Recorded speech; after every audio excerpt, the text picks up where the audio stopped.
Hello students, welcome to my channel easy learning accounts. आज के इस वीडियो में हम पहला न्यूमेरिकल चैप्टर स्टार्ट करेंगे जिसका नाम है अकाउंटिंग इक्वेशन। अकाउंटिंग इक्वेशन हमारे जो बेसिक कॉन्सेप्ट या फिर अकाउंटिंग साइकिल होती है ना, journal, ledger, trial, trading, P&L and balance sheet, बिल्कुल उस कॉन्सेप्ट से हटके कॉन्सेप्ट है। अकाउंटिंग इक्वेशन में जब हम एक इक्वेशन के अकॉर्डिंग पूरा डेटा सॉल्व करते हैं, ट्रांजैक्शन सॉल्व करते हैं, और ये वो मैथमेटिकल एक्सप्रेशन है बच्चे जिसमें एसेट्स हमारी लायबिलिटीज के बराबर हो जाती हैं ultimately, just as in the balance sheet when we prepare the financial statement. तो इस चैप्टर को आगे बढ़ते हैं और स्टार्ट करते हैं। सबसे पहले पढ़ेंगे what do you mean by accounting equation. A mathematical expression which shows that the assets and the liabilities of the firm are equal is known as accounting equation। ये वो मैथमेटिकल एक्सप्रेशन है जिसमें बेटा हमारी एसेट्स लायबिलिटीज के बराबर होती है, और ये मेरा जो एस्पेक्ट है हमेशा डुअल एस्पेक्ट पे बेस्ड है। डुअल एस्पेक्ट का मतलब कोई भी चीज जो दो साइड को इफेक्ट करती है, debit side as well as credit side, this is the dual aspect which is one of the aspect of accounting equation. तो यहाँ हमने डेफिनेशन तैयार की और एस्पेक्ट तैयार किया, किस एस्पेक्ट पे बेस्ड है हमारी अकाउंटिंग इक्वेशन। सेकंड पॉइंट जो हमें तैयार करना है वो है what is the fundamental equation of accounting equation. जो पूरा क्वेश्चन हम अकाउंटिंग इक्वेशन का सॉल्व करेंगे वो किस फंडामेंटल इक्वेशन पे बेस्ड है। तो जिस फंडामेंटल इक्वेशन पे हमारा पूरा चैप्टर अकाउंटिंग इक्वेशन बेस्ड है उसको कहते हैं हम assets equals to capital plus liability. That means अगर मैं एसेट्स को इक्विवेलेंट कर दूं कैपिटल प्लस लायबिलिटी के और दोनों साइड एलएचएस और आरएचएस इक्वल हो जाए तो वो हमारी होती है अकाउंटिंग इक्वेशन की fundamental equation. The third point थोड़ा सा स्टार्ट करते हैं, धीरे धीरे न्यूमेरिकल पॉइंट पे ही आ जाते हैं, और वो है बेटा effect of transaction in accounting equation. Accounting equation का इफेक्ट ऑफ द ट्रांजैक्शंस का इफेक्ट हमारी अकाउंटिंग इक्वेशन पे कैसे पड़ता है उसको एक एक करके देखेंगे स्टेप बाय स्टेप। पहले ये पूरे इफेक्ट को मैंने दो पार्ट्स में बांटा हुआ है, इसे देख लेते हैं। हेडिंग है effect of transaction in accounting equation. Accounting equation हम बनाएंगे, उसका इफेक्ट बेटा दो तरीके से या दो पार्ट्स में डिवाइडेड है। पहला होता है ट्रांजैक्शन अफेक्टिंग टू आइटम्स। वो ट्रांजैक्शन दो आइटम्स को अफेक्ट करती है। फॉर एग्जांपल अगर मैं कहूं कि गुड्स परचेज्ड इन कैश, तो यहाँ पर दो आइटम्स अफेक्ट हुए। देखिए कैसे, अगर मैं गुड्स परचेज कर रही हूँ तो मेरे गुड्स बढ़ गए, और दूसरा इफेक्ट पड़ा मेरे कैश पे, मेरा कैश सीधे सीधे कम हो गया। तो जब दो आइटम्स पे इफेक्ट पड़ता है तो उसे कहते हैं हम ट्रांजैक्शन अफेक्टिंग टू आइटम्स। और बेटा दूसरा होता है transaction affecting more than two items. For example अगर मैंने कोई गुड्स परचेज किए बेटा in profit in cash, goods तो परचेज किए ही, गुड्स बढ़ गए, कैश दिया, कैश कम हो गया, लेकिन परचेजिंग मैंने प्रॉफिट में की है और प्रॉफिट सीधा कैपिटल में जाके ऐड हो गया। तो तीन जगहों पर इफेक्ट पड़ा है बेटा, एक तो कैश पे, दूसरा गुड्स पे और तीसरा कैपिटल पे। तो जब more than two items affect होते हैं तो उसे कहते हैं transaction affecting more than two items. इन दोनों के अंदर हम कई सारे रूल्स पढ़ेंगे और उन्हीं रूल्स को हम अपने अकाउंटिंग इक्वेशन के क्वेश्चंस पे अप्लाई करेंगे। अब जो हमारा अभी हमने जो पॉइंट पढ़ा ट्रांजैक्शन अफेक्टिंग टू आइटम्स, वो भी फर्दर टू पार्ट्स में डिवाइडेड है। कौन कौन से? पहला देखिए, when the transaction affecting two sides, अगर एसेट साइड, जैसे मैंने अभी आपको ये दो साइड बताई, एक हो गई हमारी एसेट साइड और दूसरी साइड हो गई कैपिटल प्लस लायबिलिटी। अगर एक अफेक्ट तो एसेट साइड पे पड़ रहा है बच्चे और दूसरा अफेक्ट कैपिटल प्लस लायबिलिटी पे पड़ रहा है, तो इसे कहते हैं ट्रांजैक्शन अफेक्टिंग टू साइड्स।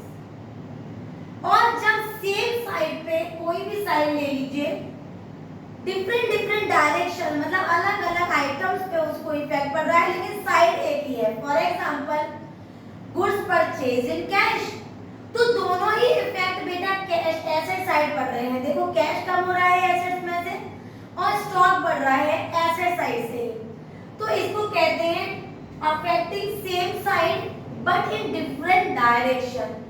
एक डायरेक्शन तो कैश का इफेक्ट हुआ, एक डायरेक्शन स्टॉक का, लेकिन दोनों साइड एसेट साइड ही है। तो जब इस दो साइड अफेक्ट हो रही हैं, या तो वो सेम साइड पे या अलग अलग साइड पे, ये साइड या फिर तीसरी वाली साइड, उसको कहते हैं हम division of transaction affecting two items. अब क्या करेंगे, हम एक क्वेश्चन केवल उठाएंगे और उसको कैसे सॉल्व करेंगे वो मैं आपको दिखाती हूँ। तो देखते हैं, मैंने एक क्वेश्चन बोर्ड पे आपके लिए लिखा हुआ है, जो कि हमारी book TS Grewal 2020 page number 5.18 chapter 5 accounting equation. इसको सॉल्व करेंगे। इस क्वेश्चन के जरिए मैं आपको बताऊंगी कि अकाउंटिंग इक्वेशन का फॉर्मेट क्या होता है और कुछ रूल्स भी आपको बताऊंगी। पहले हम रूल देखेंगे, फिर फॉर्मेट में इसको पुट करेंगे, ठीक है।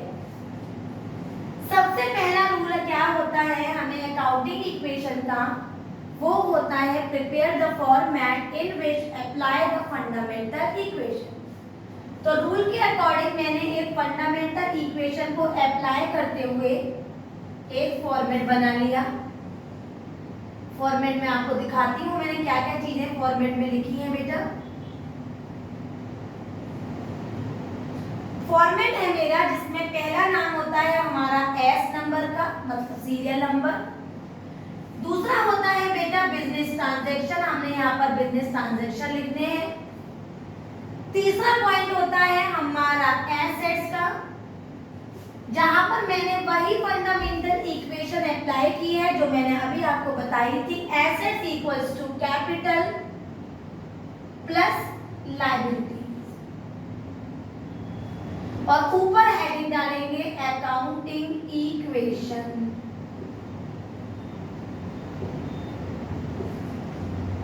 एक सब हेडिंग का कॉलम बनाएंगे by reading all the assets and liabilities given in the question, और एक रफ स्टेचू बना लेंगे by showing the concern points which are going to come in the question, जो क्वेश्चन में आएंगे।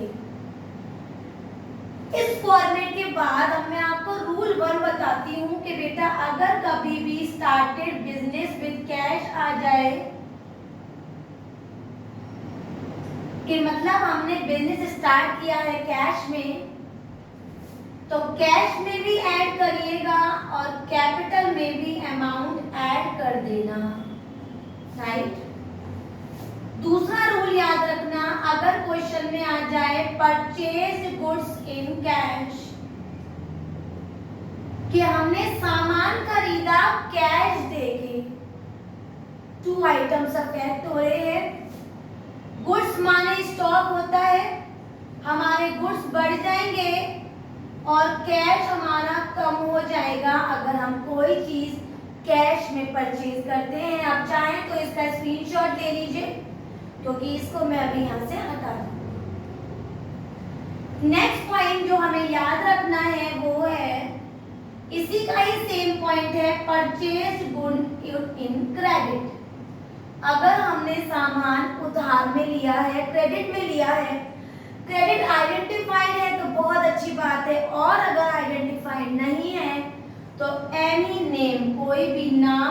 सकते हैं, जैसे purchase goods from Ram, purchase goods from Shyam, any name can come. तो वहां क्या करेंगे, अपने स्टॉक में वैल्यू ऐड करेंगे जो हमें एसेट साइड दिखेगा, और बेटा हम क्रेडिटर्स में वैल्यू माइनस ऐड कर देंगे क्योंकि क्रेडिटर्स भी हमारा बढ़ जाएगा। इसको भी याद रखेंगे। एक और रूल आज हम पढ़ेंगे, धीरे धीरे करके रूल सीखेंगे। लास्ट रूल जो हमें आज याद रखना है वो है बेटा, ओपन अ बैंक अकाउंट। आप अपने घर में बैंक अकाउंट खोलने जाते हैं तो हाथ में कैश लेके जाते होंगे और वही पैसा अपने बैंक में जमा करते होंगे, तो बैंक का खाते में तो पैसा बढ़ जाता होगा और आपका कैश आपके पास से कम हो जाता होगा। This is the rule which we will use in the accounting equation. तो आज हमने कौन कौन से पॉइंट तैयार किए, स्टार्टेड बिजनेस विद कैश। दूसरा point, purchase goods in cash, purchase goods in credit and open a bank account. चार रूल आ जाती हैं, इसको फटाफट से इस क्वेश्चन में अप्लाई कर लेते हैं। तो देखते हैं बेटा, हम पहले ही अपने सब पॉइंट्स लिख लेंगे जो हमें मालूम है कि इस क्वेश्चन में आने वाले हैं।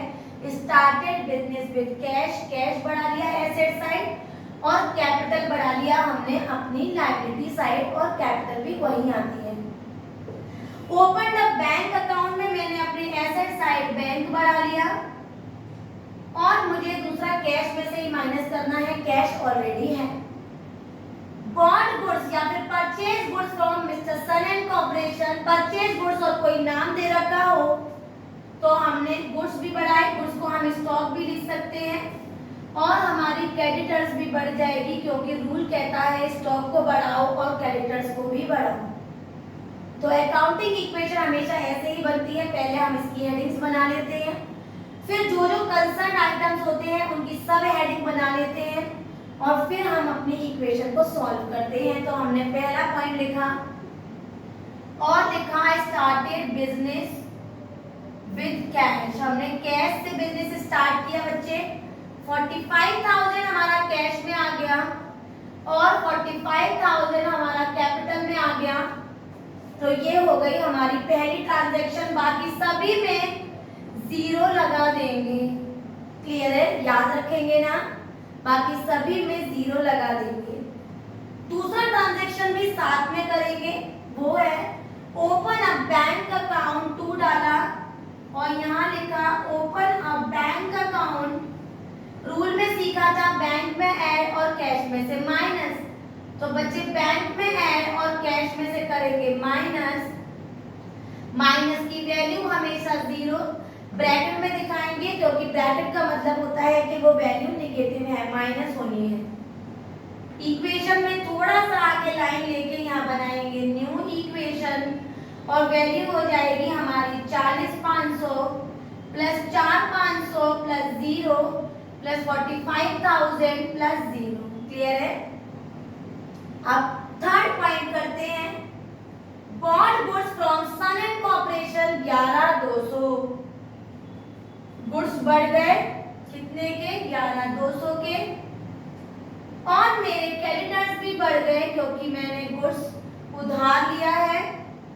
यहाँ लिख दिया मैंने bought goods from Sun and corporation, और बाकी जितना भी पॉइंट है बच्चे सब में जीरो लगा दिया। जो हमारी लास्ट इक्वेशन होती है उसे हम फाइनल इक्वेशन कहेंगे, और जो हमारी फाइनल वैल्यू आएगी उसे यहाँ लिख देंगे 40,500 प्लस 4,500 प्लस 11,200, 45,000 प्लस 11,200। तो this is how we have prepared the accounting equation. एक बार और शॉर्ट में रिवाइज करते हैं। आज हमने पढ़ा what is the meaning of accounting equation, what are the different fundamentals, what is the fundamental equation which we are using in the accounting equation, what are the transactions affecting the two side and more than two sides, two side को भी two में divide किया when on the different sides or on the same side but different directions, right? एक equation की एक question solve किया, question number 1 TS grade 2020, question number 1 page number 5.1 है। हमने 4 रूल्स पढ़े हैं आज। 4 rules starting with cash, purchase goods in cash, purchase goods in credit and open a bank account, वहां अप्लाई किया। पहले सब हेडिंग जरूर लिखेंगे, जहां जहां ट्रांजैक्शन है वहां वैल्यू पुट करेंगे और अदरवाइज में हर जगह जीरो। फाइनल इक्वेशन जो होगी उस पर हमेशा फाइनल लिखेंगे और 2 इक्वेशन के बाद ही न्यू इक्वेशन फॉर्म करेंगे। इसकी और भी पॉइंट्स हैं और भी रूल्स हैं जिसको हम अपने कल की वीडियो में देखेंगे। अगर आज की वीडियो आपको समझ में आई हो, सारे पॉइंट्स आपको क्लियर हो गए हो, तो मेरी वीडियो को लाइक करें, शेयर करें और मेरे चैनल को सब्सक्राइब जरूर करें। Thank you.